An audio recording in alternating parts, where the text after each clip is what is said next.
არასამთავრობო ორგანიზაცია საერთაშორისო გამჭვირვალობა საქართველოს განცხადებით კომუნიკაციების მარეგულირებელი კომისია კრიტიკულ ტელევიზიებს ემუქრება. საუბარია კომუნიკაციების კომისიის განცხადებაზე, რომელშიც ნათქვამია, რომ კომისია მაუწყებლობის შესახებ კანონითა და მაუწყებელთა ქცევის კოდექსით დადგენილი ნორმების პრაქტიკაში ამოქმედებას იწყებს. საერთაშორისო გამჭვირვალობა საქართველოს შეფასებით ეს განცხადება აღიქმება როგორც ქართული ოცნების შურისძიება იმ სანქციების სანაცვლოდ, რომლებიც გაერთიანებულმა სამეფომ რუსული პროპაგანდის გამავრცელებელ სატელევიზიო არხებზე იმედსა და პოსტივიზზე დააწესა. ორგანიზაცია მიუთითებს, რომ ამ ნორმების სრული მასშტაბით ამოქმედებამ თვითცენზურის გარდა შესაძლოა დამოუკიდებელი სამაუწყებლო არხების დახურვა გამოიწვიოს. საერთაშორისო გამჭვირვალობა საქართველოს კომისიის ახალი ხელმძღვანელის გოგა გულორდავას ქართულ ოცნებასთან კავშირებს უსვამს ხაზს. განცხადებაში ნათქვამია, რომ წარსულში გულორდავა ქართული ოცნების დეპუტატი იყო პარლამენტში. ასევე 2023-2025 წლებში ის ბრიტანეთის მიერ სანქცირებული იმედის ფინანსური მონიტორინგის და შიდა აუდიტის განყოფილებაში მუშაობდა. TI-კომკომის მხრიდან შინაარსობრივი შეზღუდვების თვითნებურად და ორმაგი სტანდარტით გამოყენების რისკზე საუბრობს.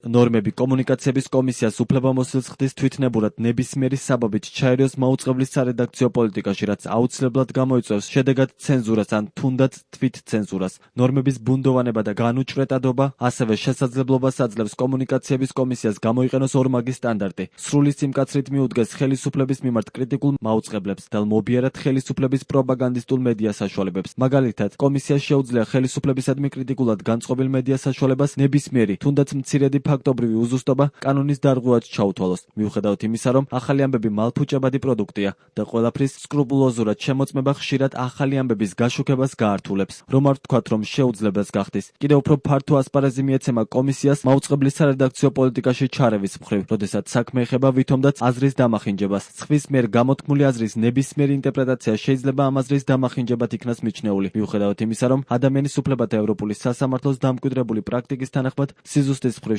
შემოწმებას ფაქტები კი ექვემდებარება, მაგრამ შეფასებითი მსჯელობა, ანუ აზრები არა.